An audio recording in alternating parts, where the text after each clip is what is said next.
Yogi Bear is smarter than the average bear. Yogi Bear is always in the ranger's hair. At a picnic table you will find him there, stopping down more goodies than the average bear. He will sleep till noon, but before it's dark, you'll have every picnic basket that's in Jelly-Roll Park. Yogi has it better than a millionaire. That's because he's smarter than the average bear.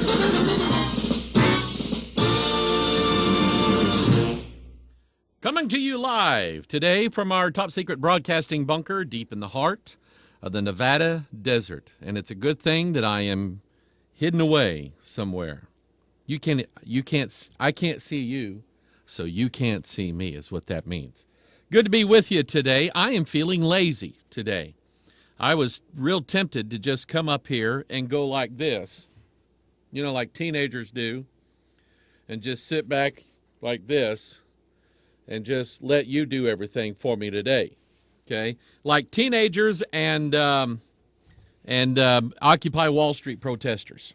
Just sit around and do nothing and want everybody to feed them, clothe them, which apparently it works. You'll always find somebody that'll feel sorry for you. George Soros read something today that he is putting some of these protesters up in some really, really nice hotel rooms. George Soros is the multi-billionaire who hates America. I don't know what his problem is, but he's behind what's going on as far as the liberal end of it in America. I've got an article that I wanted to share with you today. And by the way, Ariel says my hair looks nice. Thank you. You tell my wife that my hair looks nice. She's the one that cuts my hair. She's been cutting my hair for years. And for the most part, she does a pretty good job. Every now and then, everybody has an off day.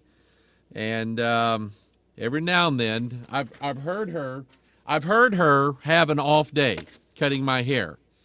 It's either something about the sound of the razor, the electric razor as it's going over my hair, or it's a oops, and she thinks it's funny, and I don't. But anyway, I've got an article here, and then I am going to be asking some questions today, now, it's very interesting how this all came about today because I actually got an email. I didn't know. I got an email at the end of the broadcast last week asking this very question, and I didn't see it. And I came up here today and started putting some things together, and I went and checked old emails, and I went, that's really weird. So I'll be the one asking questions of you today. No, I'll be asking them from the Lord, but help me. It's just going to be question day for Pastor Mike today because I have a big question on something that is very, very curious to me. Here is, and again, I feel lazy today. Not lousy, just lazy, like I don't want to do anything. And I have pieced together the script for the next Watchman broadcast. So it's not like I've just been sitting around doing this all day. Or, you know how teenagers are. They don't sit with their arms folded like this. They're involved in some sort of activity. It usually looks like this. So anyway, here is the article. Several of you sent this to me, and it makes me mad if everything that is in here is true. It was put out by WorldNet Daily, and they have been known to jump the gun on some things, and I don't like Joseph Farah, who is the head guardian of WorldNet Daily. I don't like some of his religious ideas. He says he's a Christian. I cannot dispute that, but I just don't like some of the doctrinal stands he's taken. But anyway, here's the article. In fact, I printed out 2 copies of it, one for me and one for you. So I'll hold this copy up for your viewing enjoyment. Let me get it centered here. Has your Thanksgiving turkey been sacrificed to idols? Now, this came up as an issue a while back on the Pastor Mike Online live broadcast, and you guys sent me some really good information. And let me read this article to just kind of jumpstart the program today. Surprise! America's favorite meal may be secretly dedicated to Allah. As you sit down with your family on Thanksgiving, which this is why it makes me mad, because at our church, we've already done that. If you watched our service Sunday morning, you know that right after the service, we went home, or we didn't go home, we went downstairs to the fellowship hall, and we had a big church family Thanksgiving dinner. I baked one of the turkeys. My wife prepped it, but I baked it. I carved it. Can I give you a secret? Can I tell you we don't want anybody to know this. The secret. You know how you cut into it like the breast meat of a turkey, and it's really flavorful, but it's very dry. I'll tell you how to overcome that. We always bake a turkey in a bag, and as you're baking the turkey, all the juice comes out of that turkey. Don't throw that juice away. Okay? Don't throw that away. Save that, and when you carve your turkey up, immerse your turkey down inside that juice. Okay? And let it sit there. And even if I baked our turkey on Saturday and brought it over here Sunday morning, and the juice gels in the refrigerator. It turns into a gel in the fridge, and all you got to do is heat it back up, and it'll liquefy. And when you pull that white meat out of that juice and eat that, you will be thankful. I guarantee you'll be thankful. But anyway, we already had a church family Thanksgiving dinner, and I'm going to inquire as to who provided the turkey. Well, we bought the turkeys, but I'm going to ask what brand they were, and here's why.